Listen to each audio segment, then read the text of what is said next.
Okay, I just sprayed it all down, cleaned off all the mud. I have about 1 inch to 2 inches of space where I'm going to put the mortar.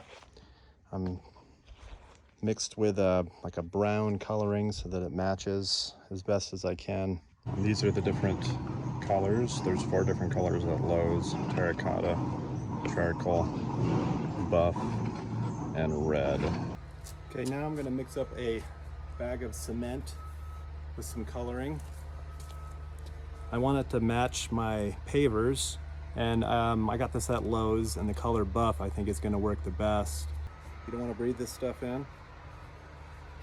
80 pounds. Pour in about 3 liters of water. I'm going to pour in about half now. And I like using a wheelbarrow, because a wheelbarrow you can get in here with a shovel.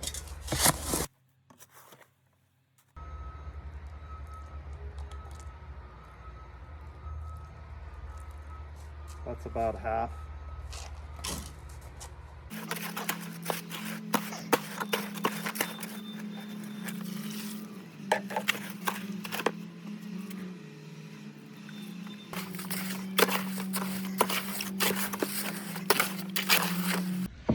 And here it is. I want it to be a little bit more soupy than it was because I'm going to use it as mortar. I want it to get into the joints really easily.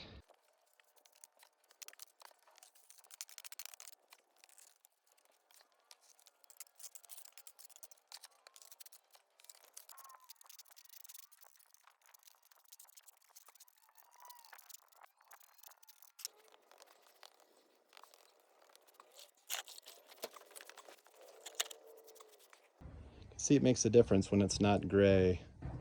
It has a color that's more of the similar warm colors like the Flagstones are. So 1 bag of cement I'm finding here is doing about 3 to 4 feet of section. So I got a lot to go.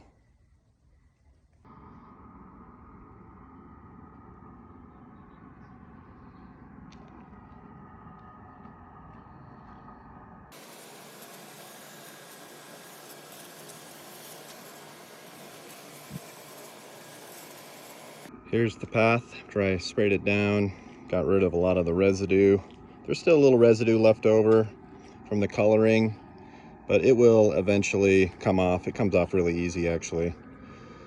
But you can see the difference using the coloring so that everything will match. So if I wouldn't have used the brown coloring here, you would have these warm toned flagstones mixed with a cool cement or a mortar, whatever you choose to use. So cement is cheaper because they put a lot of rocks in it. The mortar is without the rocks. I don't mind having a little bit of rocks in there. Gives it a nice look, I think. But it makes a difference. The coloring really helps transition everything. I made a video on installing those pavers. You can try watching those if you'd like. And I made a video on making this wall, the trampoline, the deck, the kennel, the garden beds. We'll try those out. And thank you for watching, and please subscribe.